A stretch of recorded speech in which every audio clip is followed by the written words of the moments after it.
दोस्तों लाया हूँ एक चतुर किसान की छोटी सी कहानी। बहुत अच्छी कहानी है। इस कहानी में किसान अपने पैसों को किस तरह से मैनेज करता है और उन पैसों का किस तरह से उपयोग करता है, इसी वजह से वह राजा का दिल जीत लेता है। तो आप इस कहानी को ध्यान से सुनिएगा। एक दिन की बात है, एक किसान अपना खेत जोत रहा था। उसी समय उस देश का राजा उस रास्ते से गुजरा। किसान को देखकर राजा ठहर गया और उसने किसान से पूछा, क्यों भाई, तुम एक दिन में कितना कमा लेते हो? किसान ने जवाब दिया, मैं केवल 4 आने कमा पाता हूँ।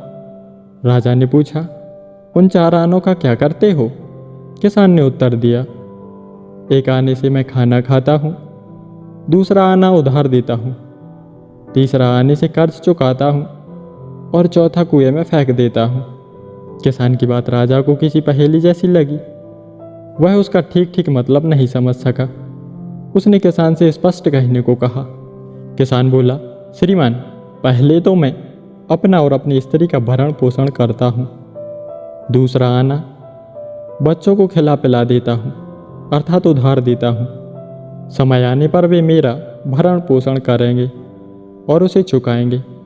तीसरे आने से मैं अपने माता पिता को खिलाता हूँ अर्थात उनका कर्ज चुकाता हूँ।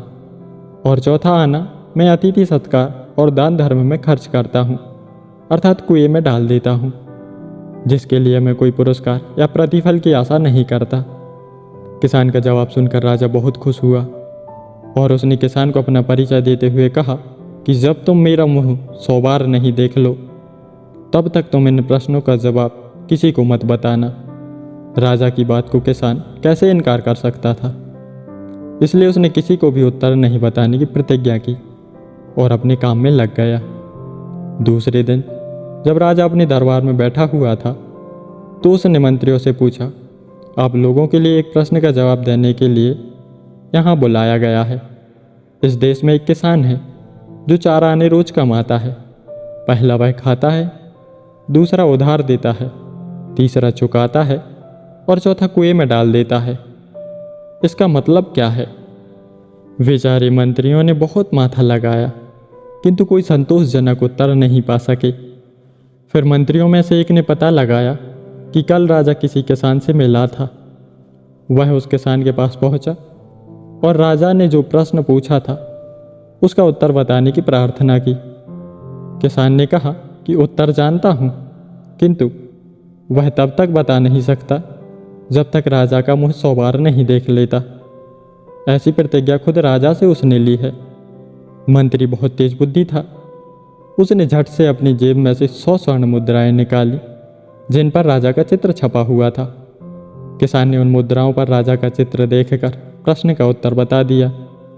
अगले ही दिन मंत्री दरबार में गया और उसने राजा को यह उत्तर बता दिया। राजा ने कहा, तुमने अवश्य उस किसान से इसका उत्तर पूछा है। फिर राजा ने उस किसान को बुलाया और पूछा, तुमने अपनी प्रतिज्ञा क्यों नहीं निभाई?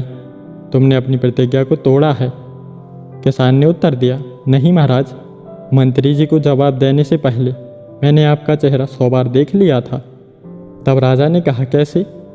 फिर उसके बाद किसान ने राजा को 100 सोने की मुद्राओं वाली थैली दिखाई। राजा किसान की चतुराई से इतना प्रसन्न हुआ कि उसने उसे सोने के 100 सिक्के और इनाम में दे दिए। दोस्तों, इस कहानी से हमें यही सीख मिलती है कि जब हम अपने परिवार, माता पिता, भाई बंधु सभी की सेवा अच्छे मन से करते हैं तो हमारी सभी लोग सेवा करते हैं। जब हम उनकी सेवा करेंगे तो वो हमारी सेवा करेंगे। उसने सबके साथ ईमानदारी से व्यवहार किया, उसके लिए इनाम में उसे 100 स्वर्ण मुद्राएं प्राप्त हुई। तो दोस्तों, आप लोगों को यह कहानी कैसी लगी और आपने इस कहानी से क्या सीखा, कमेंट करके ज़रूर बताना। और इसी तरह की कहानियाँ सुनने के लिए वीडियो को लाइक करें, शेयर करें और चैनल को सब्सक्राइब करें। मिलते हैं अगली वीडियो में एक और नई मज़ेदार प्रेरणादायक कहानी के साथ। धन्यवाद।